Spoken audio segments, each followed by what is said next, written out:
ओम शांति। 17 अप्रैल 2023 की प्यारे मीठे बाबा की मधुर मुरली। प्यारे प्यारे मीठे मीठे बाबा, आज हम बच्चों से कहते हैं, मीठे बच्चे, माया के वश हो ईश्वरीय मत के विरुद्ध कोई कार्य नहीं करना, कभी भी बाप की निंदा नहीं कराना। प्रश्न: माया भी बाप की मददगार है, कैसे? उत्तर: जब देखती है कोई श्रीमत की अवज्ञा करते हैं, बाप का कहना नहीं मानते हैं, श्रीमत पर नहीं चलते हैं, तो वो कच्चा खा लेती है, थप्पड़ मार देती है। सयाना वह जो बाप की याद से माया को परख उसके वशीभूत न हो। इसके लिए मूल मंत्र ही है माया से बचने का या उसको परखने का, बाप की याद में रहना। तो बाप की याद ये हमारे लिए सुरक्षा कवच है। आज का गीत है, मुझको सहारा देने वाले दिल कहे तेरा शुक्रिया। कहते हैं ना दिल से बाबा को शुक्रिया। कहे हाँ जी बाबा, कलयुगी दुनिया से निकाल दिया, संगम युग का महत्व समझा दिया और साथ ही सतयुग के लायक, मूर्ति लायक बना दिया। तो ऐसे बाबा को तो दिल से कितना न शुक्रिया करें। ओम शांति। बच्चों ने ये महिमा किसकी सुनी? परमपिता परमात्मा की। बच्चे जानते हैं कि ऐसे बाप को याद करके उनसे अब स्वर्ग का वर्षा लेना है।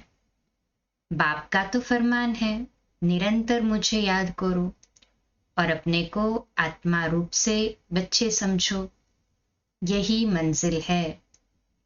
बाप का निवास स्थान तो मधुबन ही है। अब बाप से वर्षा कैसे मिले? ये भी तो महत्व की बात है ना। तो बाबा कहते, जितना जो बाप को याद करते हैं उतना उनके पाप कटते जाते हैं, और जो बाप के वर्षे को याद करते रहते उनके खाते में खजाना जमा होता रहता है। इसलिए बाबा मुरली में कई बार कहते हैं, हमारे एक आंख में मुक्ति और दूसरे आंख में जीवन मुक्ति हो। अर्थात मुक्ति माना परम धाम को याद करना, मुक्ति धाम हो। शिव बाबा को याद करेंगे तो हमारे पिछले विकर्म कटेंगे, और जीवन मुक्ति अर्थात सतयुगी दुनिया को याद करेंगे तो जमा का खाता, प्रारब्ध तो सतयुग में है ना, तो वो भी जमा होगा। ये एक किस्म का व्यापार है जो बाप सिखलाते हैं। ऐसे बाप को तो निरंतर याद करना पड़े। अगर याद नहीं करते तो माया पत्थर मारती है। माया कोई कम नहीं है, भल कोई कितना भी कहे मैं बच्चा हूं, भल स्थूल व सूक्ष्म सर्विस भी करता रहे, लेकिन बाप से योग लगाना नहीं जानते तो उनसे सपूत बच्चा नहीं। बाबा कहते बाप से योग लगाना नहीं जानते तो उसे सपूत बच्चा नहीं कहेंगे। कितना भी सेवा करे परंतु सूक्ष्म या स्थूल सर्विस क्या मायने रखेगी जब तक बाबा से योग नहीं होगा। तो डबल अंडरलाइन, बाबा से योग ये मुख्य है। बाप तो कभी किसी पर गुस्सा नहीं करते, कभी और दृष्टि से नहीं देखते, परंतु चलन ऐसी देखते हैं तो समझते हैं ये आसुरी मत का है। माया एक ही घुस्से से एकदम खत्म कर देती है। फिर कितना विघ्न डालते हैं। उनका जितना बड़ा पाप बनता है उतना अज्ञानी मनुष्य का नहीं बनता। डबल अंडरलाइन करे, बहुत अटेंशन देना है। बाबा कहते, हम बाबा की याद में नहीं रहते, आसुरी मत पर चलते तो माया घुसा मार देती है। फिर बाबा के कार्य में विघ्न डालते हैं, वायुमंडल में विघ्न डालते हैं, तो बहुत बड़ा पाप बनता है। अज्ञानी मनुष्य से भी ज्यादा पापी बन जाते। कई नजदीक रहते हुए जरा भी पहचानते नहीं। बाप कहते ये भी ड्रामा में नूंद है। जो सुनते हुए जैसे कि सुनते ही नहीं, तो बाबा क्या करे? आजकल मनुष्यों के ऊपर कितना भी आशीर्वाद करो, प्यार करो, परंतु बैठे बैठे अपने को भस्मासुर बना देते हैं। वास्तव में ईश्वरीय संप्रदाय और आसुरी संप्रदाय में रात दिन का फर्क है। इस दुनिया में किसी का बाप के साथ योग नहीं है। ऐसे को फिर बाप आकर ईश्वरीय संप्रदाय का बनाते हैं। तुम्हारे में भी कोई तो ईश्वर के बन उनकी श्रीमत पर चलते हैं, और जो नहीं चलते हैं वह भस्मासुर बन जल मरते हैं। तुम ईश्वरीय मत से स्वर्ग का मालिक देवता बनते हो, और कोई स्वर्ग जाने बदले कामचिता पर बैठ भस्मीभूत हो जाते हैं। हाँ? दोनों है ना, ऊपर चढ़ने वाले भी है तो ऊपर चढ़ते चढ़ते गिरने वाले भी। बाबा बच्चों को कितना युक्ति से उठाते हैं, परंतु माया ऐसी है जो ऐसा वार करती है जो निंदा कराने के निमित्त बन पड़ते हैं। जो सयाने बच्चे हैं वह तो कदम कदम बाप की श्रीमत पर चलते हैं। बाप की पहली पहली आज्ञा है, मुझ पारलौकिक बाप को याद करो तो सुधार हो। जो बाप से योग नहीं लगाते, श्रीमत पर नहीं चलते, तो माया बेटी उन्हें खा लेती है। माया को बेटी कहते हैं क्योंकि मदद करती है। बाप तो परमधाम से आए हैं बच्चों को पढ़ाकर नर से नारायण बनाने, फिर भी माया ऐसे बाप के नाफरमान बरदार बन जाते हैं। बाबा कहते हैं माया के वश होकर के बच्चे ऐसे होते हैं कि बाप परमधाम ले जाने आए हैं, पढ़ाकर नर से नारायण बनाने आए हैं, परंतु बच्चे ऐसे भी होते हैं जो नाफरमान बरदार बन जाते हैं, माया के वश हो जाते हैं।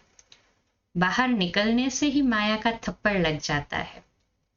फिर तरस पड़ता है, कहां कहां बेचारी कन्याओं माताओं पर बंधन आ जाते हैं। काम का हल्का नशा भी हुआ तो गिर पड़ते हैं। फिर अबलाओं पर कितने अत्याचार होने लगते हैं, कितनी बेचारी बांझ हो जाती है। इतने सबका पाप उन पर पड़ता है, बड़ी कड़ी सजा खाते हैं। बात मत पूछो, माया जानती है। कल पहले वाले कौन कौन हैं जिन्होंने मुझे जीत बाबा का तरफ लिया है, वह भी सयानी है, देखती है ये बाबा की अवज्ञा करते हैं तो ताला बंद कर देती है। बाप जानते हैं ये अबलाएं कन्याएं भारत का कल्याण करती है। बाप को माताओं का बहुत फुरना रहता है। तुम बच्चों को भी माताओं का फुरना होना चाहिए, अपना अहंकार नहीं रहना चाहिए। बाप खुद कहते हैं वंदे मातरम, बड़ी संभाल करनी है। कोई भी ऐसी डर्टी चलन नहीं चलनी है। अपने आप से पूछना है कि हम कोई उल्टा धंधा तो नहीं करते हैं। बाप कहते हैं तुम बाप से वर्षा लो, तुम देवता बनने आए हो। धर्म की स्थापना में अनेक विघ्न तो पड़ने ही हैं। क्राइस्ट के समय में भी ऐसे कई निकले जिन्होंने निंदा आदि की। आसुरी संप्रदाय ने मार डाला, पहचाना नहीं। अब उनके कितने चर्च आदि बनते हैं, परंतु इनसे कुछ फायदा नहीं है। माया के बन तमोप्रधान बन जाते हैं। जहां भी जाते हैं वहां से मिलता कुछ भी नहीं है। दिन प्रतिदिन और ही दुखी तमोप्रधान होते जाते हैं। समझो, गुरु नानक के पास जाते हैं, उनसे क्या मिलेगा? वह सिर्फ कहते तुमको पवित्र बनना व रहना चाहिए, परंतु अपवित्र ही रहते हैं। सिर्फ उनका भजन गाते रहते हैं तो मिलेगा कुछ भी नहीं। अब देखो, सब कब्र दाखिल हो गए हैं। ज्ञान का जरा भी पता नहीं है। क्रोध भी बहुत कड़ा है, जिससे अपने को भस्मासुर बना देते हैं। फिर जमा होने के बदले घाटा हो जाता है। आते हैं तकदीर बनाने, कहते हैं बाबा से स्वर्ग का वर्षा लेने आया हूं। अच्छा, बाप को पूरा याद करना पड़ेगा, उनकी श्रीमत पर चलना है। नहीं चलेंगे तो फिर जैसे का वैसा बन जाएंगे। फिर कल्प कल्प गिरते ही रहेंगे, फिर कभी उठ नहीं सकेंगे। अभी पुरुषार्थ किया तो ऊंच से ऊंच बन सकते हैं। बाप कितना समझाते हैं। बोर्ड पर भी लिखा हुआ है, ईश्वरीय विश्वविद्यालय परमपिता परमात्मा ने स्थापन किया है। उनसे स्वर्ग की राजाई का वर्षा पाना है। अगर यहाँ आकर और फिर चले जाए तो सब कहेंगे शायद ईश्वर नहीं है। जो ऐसे छोड़कर निकलते हैं, बाबा का हाथ बच्चे ही छोड़ दे तो फिर जो अभी तक आए नहीं वो क्या समझेंगे?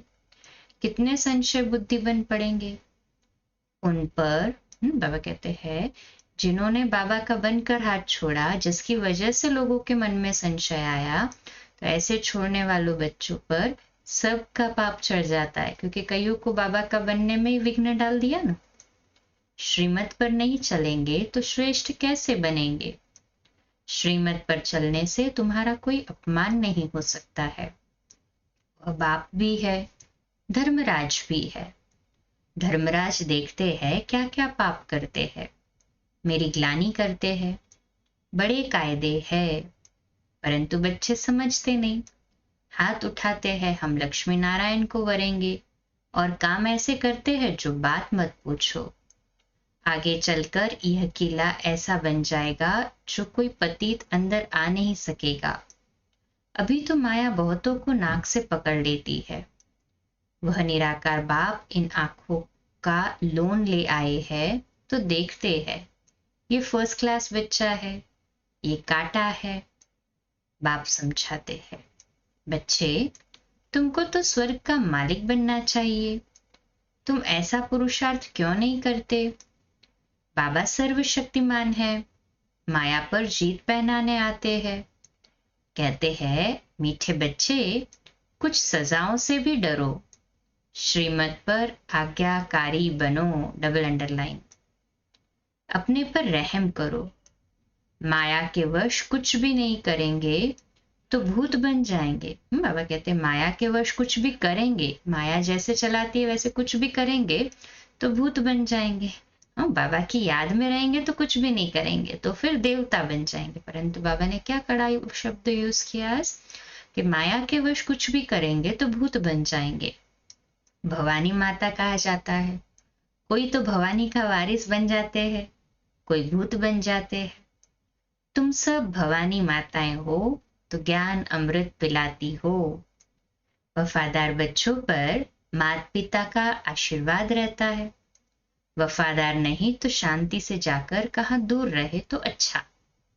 मीठे मीठे सिकिलदे बच्चों प्रति माता पिता बाप दादा का याद प्यार और गुड मॉर्निंग।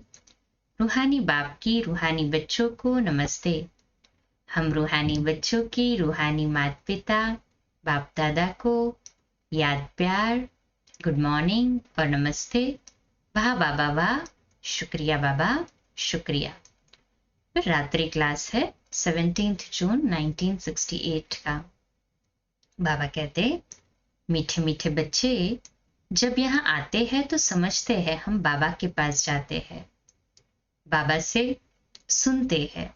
जब अपने सेंटर पर जाते हैं तो सामने बाप दादा नहीं बैठते हैं, कहाँ कहाँ गोप भी चलाते हैं। मुरली तो सहज है, कोई भी धारण कर क्लास करा सकते हैं। ब्राह्मणियां बैठी तो है, बाबा पूछते हैं कोई मुरली पढ़कर फिर मुरली का सार सुनाते हैं? कोई मुरली पढ़कर सुनाते हैं। जो मुरली हाथ में उठाकर सुनाते हैं वह हाथ उठावे। बाबा कहते हैं मुरली हाथ में उठाकर सुनाना मतलब कि बाबा की वर्ड्स को हूबहू रिपीट करना। तो मुरली हाथ में नहीं उठाकर बिगर मुरली ऐसे ही सुनाते हैं तो वो भी हाथ उठावे। मुरली हाथ में तो होनी चाहिए ना, मुरली को हाथ में नहीं लिया और सो क्या है हम मुरली चलाते हैं, तो बाबा की मुरली कैसे हुई वो? इसलिए बाबा कहते हैं अटेंशन। यहाँ भी माया आ जाती है। मुरली किसकी है? बाबा की। तो बाबा की मुरली सुनानी है तो मुरली तो हाथ में होनी चाहिए। पढ़े हुए है फिर सार बैठ सुनाते हैं, कोई मुरली पढ़कर सुनाते हैं।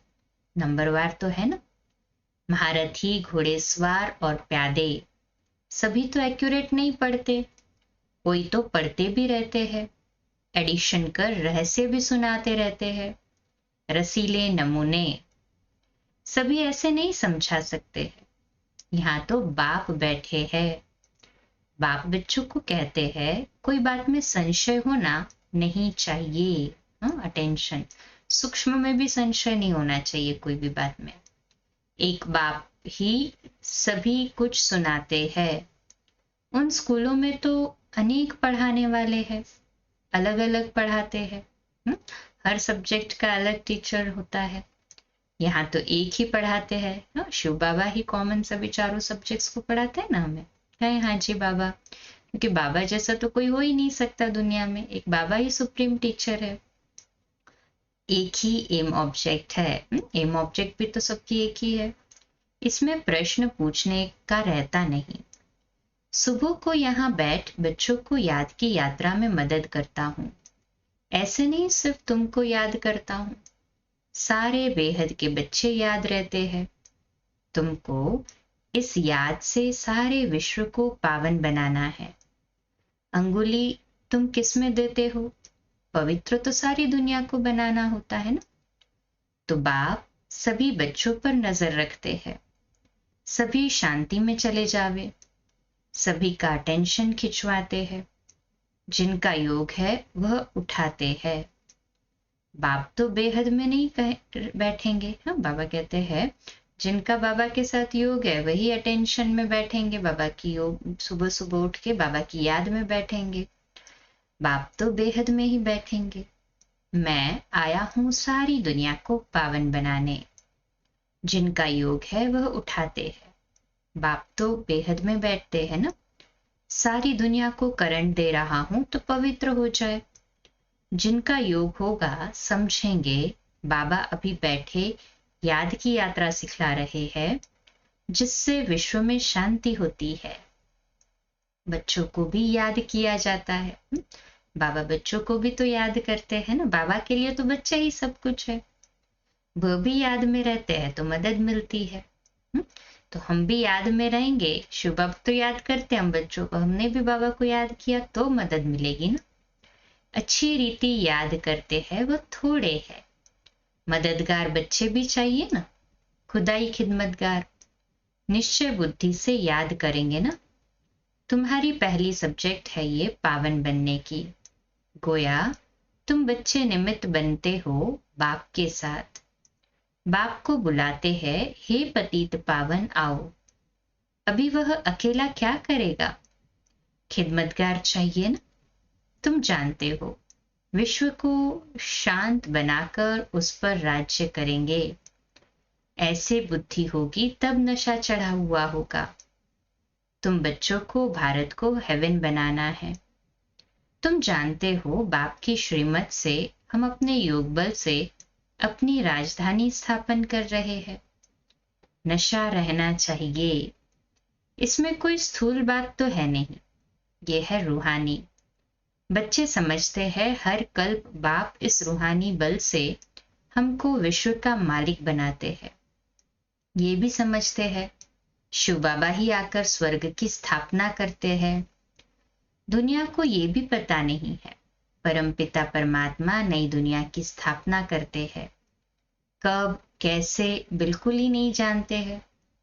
गीता में भी आटे में लून है, बाकी तो सभी झूठ ही झूठ है।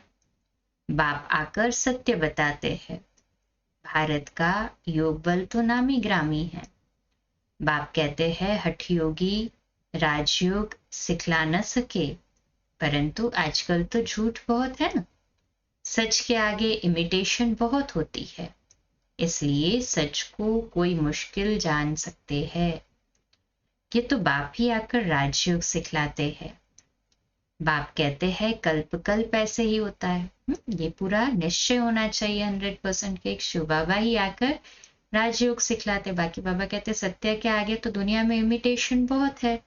हमारी परख शक्ति चाहिए, क्या सत्य है, क्या यथार्थ है और क्या केवल आकर्षित करने वाला है। अभी तुम नास्तिक से आस्तिक बन गए हो। प्राचीन ऋषि मुनि ही नहीं जानते तो औरों के पास कहां से आया। गीता के ज्ञान को ही नहीं जानते हैं। ये दादा भी बहुत पढ़ाते हैं, अभी समझ मिली है। जानते हो दुनिया तमो प्रधान है, बिल्कुल बेसमझ। भारत समझदार था। भारत का ही खेल है। दूसरे धर्म कब आते हैं ये भी बच्चे समझते हैं। मूल वतन सूक्ष्म वतन को भी तुम समझ गए हो। सिर्फ तुम ब्राह्मण ही ये नॉलेज पाते हो। देवताओं को तो ये दरकार ही नहीं। तुमको सारे विश्व की अब नॉलेज है। तुम पहले शूद्र वर्ण के थे, फिर ब्रह्मा कुमार बने तो ये नॉलेज देते हैं, जिससे तुम्हारी डीटी डिनाइस्टी स्थापन हो रही है। बाप आकर ब्राह्मण कुल, सूर्यवंशी, चंद्रवंशी डिनाइस्टी स्थापन करते हैं। ये भी इस संगम पर स्थापना करते हैं। और धर्म वाले फट से डिनाइस्टी नहीं स्थापन करते हैं, उनको गुरु नहीं कहा जाता है। बाप ही आकर धर्म की स्थापना करते हैं। बाप कहते हैं अभी सिर पर फुरना है बाप की याद का, है सभी पर, हाँ सभी के सिर पर फुरना बाबा की याद का, कि जितना समय मिले बाबा की याद को अपने सासों सास में पिरोते चले। कहे हाँ जी बाबा, जिसमें घड़ी घड़ी भूल जाते हैं। हाँ बाबा कहते हैं लक्ष्य तो रखते हैं, पर बच्चों का रिजल्ट भी तो बाबा के सामने आता है ना। पुरुषार्थ कर धंधा आदि भी करते रहे और याद भी करते रहे हेल्दी बनने के लिए। बाप कमाई बड़ी जोर से कराते हैं, इसमें सभी कुछ भुलाना पड़ता है। हम आत्मा जा रही है, प्रैक्टिस कराई जाती है। खाते हो तो क्या बाप को याद नहीं कर सकते हो? कपड़ा सिलाई करते हैं तो बुद्धि योग बाप की याद में रहे। किचड़ा तो निकालना है। बाबा कहते हैं शरीर निर्वाह लिए भल करो। है बहुत सहज, समझ गए तो 84 का चक्र पूरा हुआ। कार्य करते भी केवल बुद्धि से बाबा को याद करना है, 84 का चक्र बुद्धि में रखना है। तब बाप राजयोग सिखलाने आए हैं। ये वर्ल्ड की हिस्ट्री ज्योग्राफी इस समय रिपीट होती है, कल्प पहले जैसे ही रिपीट हो रही है। रिपीट का राज भी बाप ही समझाते हैं। कहते हैं world repeat, one God one religion कहते हैं ना, वहां ही शांति होगी। सतयुग में शांति होगी, वन गॉड, हाँ कि बच्चे हम वन रिलीजन में होंगे वहां। वह है अद्वैत राज्य। द्वैत माना आसुरी रावण राज्य, वह है देवता, यह है दैत्य। आसुरी राज्य और दैवी राज्य का भारत पर ही खेल बना हुआ है। भारत का आदि सनातन धर्म था, पवित्र प्रवृत्ति मार्ग था। फिर बाप आकर पवित्र प्रवृत्ति मार्ग बनाते हैं। हम सो देवता थे, फिर कला कम होती गई, हम सो शूद्र डिनाइस्टी में आए। बाप पढ़ाते ऐसे है जैसे टीचर लोग पढ़ाते हैं, स्टूडेंट सुनते हैं। अच्छे स्टूडेंट पूरा ध्यान देते हैं, मिस नहीं करते हैं। यह पढ़ाई रेगुलर पढ़नी चाहिए। ऐसी गॉडली यूनिवर्सिटी में एब्सेंट होना नहीं चाहिए। Double underline. बाबा की मुरली कभी भी कोई भी मिस ना हो। बाबा गुये गुये बातें सुनाते रहते हैं। जिस दिन हमारे लिए पॉइंट और हम एब्सेंट हो तो कितना बड़ा नुकसान। अच्छा, गुड नाइट। रूहानी बच्चों को नमस्ते। धारणा के लिए मुख्य सार है, पहली पॉइंट, बाप का आज्ञाकारी वफादार बनकर आशीर्वाद लेने के पात्र बनना है, कोई भी अवज्ञा नहीं करनी है। दूसरी पॉइंट, कभी कोई उल्टी चलन चलकर अपनी तकदीर को लकीर नहीं लगानी है, भस्मासुर नहीं बनना है, धर्मराज की सजाओं का डर रखना है। Double underline. आज का मीठा वरदान है, दिल में एक दिलाराम बसाकर सहज योगी बनने वाले सर्व आकर्षण मुक्त भव। आज का हमारा स्वमान, मैं सर्व आकर्षण मुक्त आत्मा हूं। मैं सर्व आकर्षण मुक्त आत्मा हूं। विश्लेषण, दिलाराम को दिल देना अर्थात दिल में बसाना, इसी को ही सहज योग कहा जाता है। जहां दिल होगी वहां ही दिमाग भी चलेगा। जब दिल और दिमाग अर्थात स्मृति, संकल्प, शक्ति सब बाप को दे दी, मन, वाणी और कर्म से बाप के हो गए, तो और कोई भी संकल्प व किसी भी प्रकार की आकर्षण आने की मार्जिन ही नहीं। स्वप्न में भी इसी आधार पर आते हैं। जब सब कुछ तेरा कहा तो दूसरी आकर्षण आ ही नहीं सकती। सहज ही सर्व आकर्षण मूर्त बन जाएंगे। आज का स्लोगन है, बाप से और ईश्वरीय परिवार से जिगरी प्यार हो तो सफलता मिलती रहेगी। बाप से और ईश्वरीय परिवार से जिगरी प्यार हो तो सफलता मिलती रहेगी। अच्छा, कम बोलो, धीरे बोलो, मीठा बोलो, सत्य बोलो, सोच समझकर बोलो। निमित्त भाव, निर्माण भाव, निर्मल वाणी। आज का नया दिन आप सभी को मुबारक हो, मुबारक हो, मुबारक हो। शुभ दिवस। आज रात्रि अव्यक्तवाणी पर क्लास 8:45 बजे, कल सुबह अमृत वेला 3:30 से 4:30 और मुरली क्लास प्रातः 4:45 बजे। ओम शांति।